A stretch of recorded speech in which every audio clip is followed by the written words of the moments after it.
I think अभी फ़िलहाल तो मैं शमिता को ही सपोर्ट करूँगा because Shamita is always been nice to me in the house. Shamita is also a good friend. तो and I really use to like her in the house. She was a very nice person. She was always very nice to me. So I think if I will support someone I think that will be Shamita. Nishant ने भी अपना game अच्छे से खेला. जैसा भी खेला I think he also should do good. I wish him all the very best, and I wish everyone, yeah, be it Pratik, be it all the people in the house, Jay Bhanushali, Karan Kundra, Ishaan Sehgal और अब मेरे को नाम याद नहीं यार. आसिम रियाज के जो भाई है उमर रियाज. वो I wish each and every one all the very best because मेरे को मालूम है कि वो घर पागल खाना है और वो आपको पागल कर सकता है. अब बस जैसा कि मैंने बिग बॉस में जाने से पहले भी कहा था, बिग बॉस से आके भी मैंने कहा, जब मैं अंदर जा रहा था तब मैंने कहा था I want to be the best entertainer in the world and छोटी छोटी स्टेप्स लूँगा. मैंने अपने यूट्यूब एज एन एक्टर मैंने अपने आप को प्रूव किया, एज ए यूट्यूबर मैंने अपने आप को प्रूव किया, फिर बिग बॉस के घर में एज अ कंटेस्टेंट मैंने अपने आप को प्रूव किया. सो आई थिंक जैसा जब मैं बाहर आया था मुझे लोगों का बहुत बहुत बहुत बहुत सारा प्यार मिला था. So I think I proved myself as an entertainer in India. Now it's time to take over the world. Z Squad.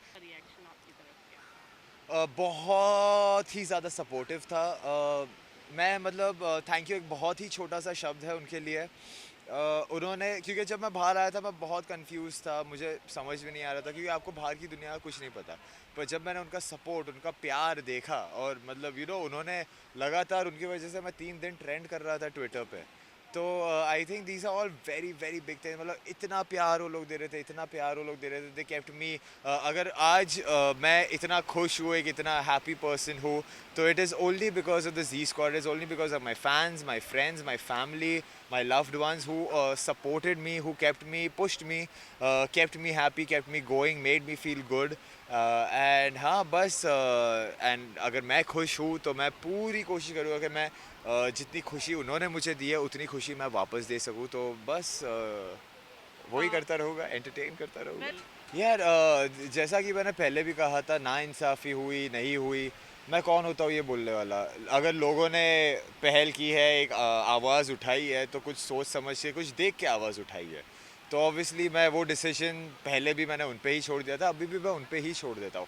हाँ एक चीज़ है प्रवोक, क्योंकि मैंने भी कहा था मैं घर के अंदर जाने से पहले कि जितने भी लोगों को, मेरे क्लोज वंस को मैंने कहा था कि मैं जा रहा हूँ बिग बॉस के घर में, सब लोग ने मेरे को पहले एक ही एडवाइस दी कि भाई अंदर जाएगा ना तो झगड़े करना, झगड़े करेगा तो ही तू जीतेगा, ये होगा वो होगा ना. लाइक मैं वो नहीं करूँगा बिकॉज दैट्स नॉट मी. और एक जगह पे ये भी आया था कि आई डोंट रिमेंबर, बट कोई मुझे कह रहा था कि प्रतीक को प्रोवोक करते हैं, ये करते हैं क्योंकि वो तुझे करने की कोशिश कर रहा है. उसने यार तो उसको करने दे.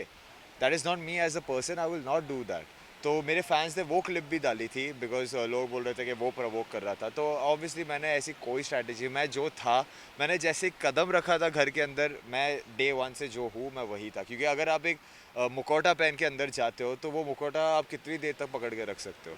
कभी ना कभी आपकी असलियत बाहर आ ही जाएगी. तो मैं जो हूँ एज अ पर्सन मैं वही था, मैं वही हूँ. अगर आप मुझे नॉर्मल लाइफ में भी मिलोगे मैं वही ज़ीशान खान हूँ जो आपने बिग बॉस से घर के अंदर देखा और जिसको प्यार दिया. तो आई डोंट थिंक मैंने किसी को प्रोवोक किया. हाँ मुझे प्रोवोक किया गया और मैंने मतलब मैंने अपना आपा नहीं खोया. मैं टास्क एक, अगर अगर आप कोई भी स्पोर्ट्स खेले हो, आपको पता है एक स्पोर्ट्समैन स्पिरिट होती है, हर एक को जीतने की चाह होती है. तो एक थोड़ा सा धक्का मुक्की हो जाती है. और मैं अगर धक्का दे भी रहा था तो it was to protect my white board, it was to protect the game, it was to play the game properly. दूसरों का वो इंटेंशन नहीं था. दूसरों का इंटेंशन था कि गेम को रद्द कर दो. ये कहाँ से हुई? अगर अगर आप क्रिकेट खेल रहे हो तो आप स्टंप तोड़ दो, बॉल को स्टेडियम के बाहर फेंक दो, बैट तोड़ दो और बोलो ये लो अब खेल के बताओ. It doesn't work like that. It's a game, it needs to be played. कभी हार होती है, कभी जीत होती है. Take it like a man और अ वुमन, व्हाटएवर. बीच में कूद ही मारना मेरी आदत नहीं है क्योंकि हर एक को एक सिंपल सा पॉइंट मिल जाता है. अगर आप डिजर्विंग हो नहीं हो कुछ भी हो, हर एक ही चीज़ बोलेगा कि हम स्टार्ट से खेलते आ रहे हैं, हमने इतनी मेहनत की है, ये अब भी आया बीच में से, it is unfair for us.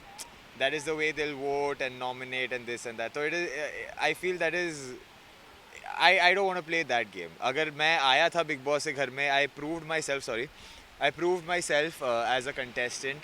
I proved कि मैं हर एक टास्क को जीत सकता हूँ, हर एक टास्क एस कर सकता हूँ. जब पूरा घर भी मेरे अगेंस्ट था, मैंने वो टास्क किया और मैं और Divya boss man boss lady बने. और मुझे पता था कि दिव्या में भी वो क्वालिटीज़ है मेरे जैसी, इसलिए मैं हमेशा उसको सपोर्ट कर रहा था. और अगर आप देखोगे, OTT तो वही जीती ना, मेरी कनेक्शन.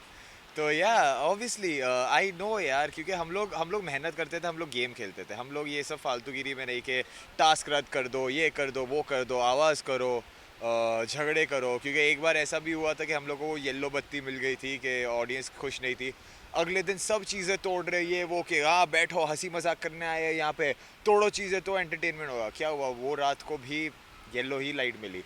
और वही दिन मैं बॉस मैन बना था. हम लोग ने बहुत मस्ती की, बहुत मज़े किए, और हम लोगों को उस रात को ग्रीन लाइट मिल गई. तो मैं वही कह रहा था लोगों को कि यार, झगड़ा is not entertainment. I do this for a living. I make sure I try my best, give my 100% to entertain people. I do this for a living. और कुछ कहना चाहेंगे लास्ट में? फ़िलहाल तो जो भी प्रोजेक्ट्स आ रहे हैं, जो भी हो रहा है, मैं बातचीत कर रहा हूँ. बहुत सारे प्रोजेक्ट्स के बारे में बात हो रही है. So I just want to make sure कि मैं कुछ एक अच्छा प्रोजेक्ट पकड़ूँ, so that I can entertain all you guys.